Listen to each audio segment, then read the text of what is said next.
இன்ஸ்டண்ட்டாக தலைவலி வந்துருச்சு அப்படின்னாலும் சரி, இல்லை எனக்கு காலகாலமாக இருக்குது, மைக்ரைன் இருக்குது, எனக்கு ஒற்றை தலைவலி இருக்குது, இல்லை என்னுடைய பேக்கில் மட்டும் தலைவலி இருக்குது, ஃப்ரண்ட்டில் மட்டும் இருக்குது, இந்த மாதிரி எந்த விதமான தலைவலியாக இருந்தாலும் சரி, இந்த 2 பாயிண்ட்டை பிடிக்கிற பொசிஷன் இப்படி தான் பிடிக்கணும். பார்த்துக்குங்க. இந்த பாயிண்ட்டை பொசிஷனை இப்படி பிடிச்சிட்டு நல்லா ப்ரெஸ்ஸிங் கொடுக்கணும். நல்லா ப்ரெஸ்ஸிங் ஃபுல்லாக கொடுத்துக்கிட்டே இருக்கணும் கண்டினியூவாக. இப்படி கொடுக்கும் பொழுது ஆட்டோமேட்டிக்காக உங்களுடைய பிரெயின்ஸ் எல்லாமே அந்த பெயினை ரிலீஸ் பண்ண ஆரம்பிச்சிடும்.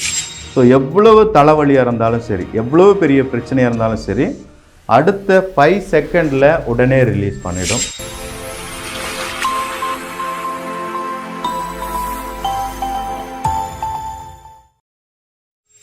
நலமுடன் வாழ்வும் நேயர்களுக்கு வணக்கம்.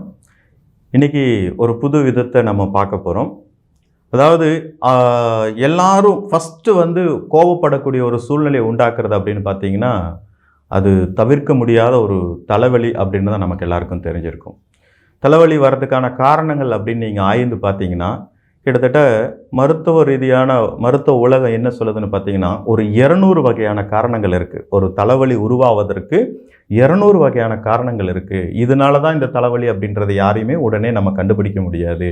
அது எந்த காரணத்தை வேணாலும் கொண்டு தலைவலி இருக்கும். உள்ளே இருக்கக்கூடிய ஆர்கான்ஸ் பேஸ் பண்ணி அந்த மாதிரி வரும்.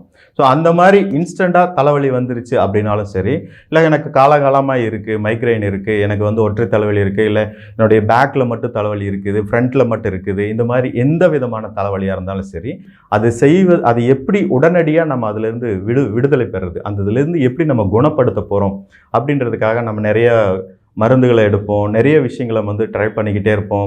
ஆனாலும் தீராமையே இருக்கும். இதை உடனடியாக தீர்க்கறதுக்கான ஒரு சில பாயிண்ட்ஸை நான் உங்களுக்கு இங்கே அறிமுகப்படுத்த போகிறேன். ஸோ அதை நீங்கள் வீட்டிலேருந்து நீங்கள் உங்களுடைய விரல்கள்னாலே இந்த மேஜிக்கை பண்ணினீங்கன்னாவே போதும்.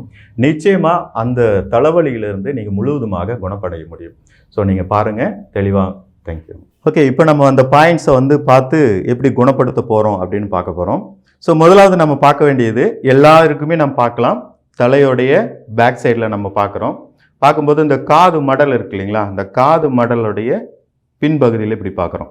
ஸோ முடிக்கோடுன்னு சொல்லுவோம். இதை முடிக்கோடு அப்படின்னு சொல்லுவோம். இதில் நமக்கு கடைசியாக முடிகிற இடம் கரெக்டாக பார்த்தீங்கன்னா பாயிண்ட் இங்கே இருக்கும். அதாவது சென்ட்ரல் இருக்கக்கூடிய இந்த பள்ளத்துக்கும் இந்த பக்கமும் 2 பாயிண்ட் இருக்கும். இந்த 2 பாயிண்ட்டை பிடிக்கிற பொசிஷன் இப்படி தான் பிடிக்கணும். பார்த்துக்குங்க.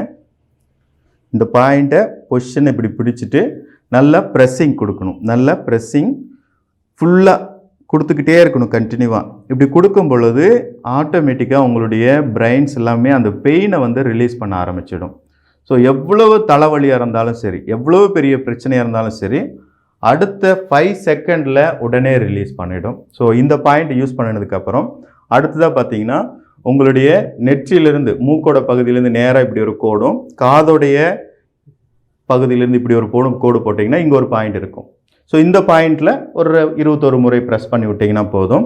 ஸோ இந்த 3 பாயிண்ட் போதும், எவ்வளோ பெரிய வலியாக இருந்தாலும் உடனே குணப்படுத்தி கொடுக்கும்.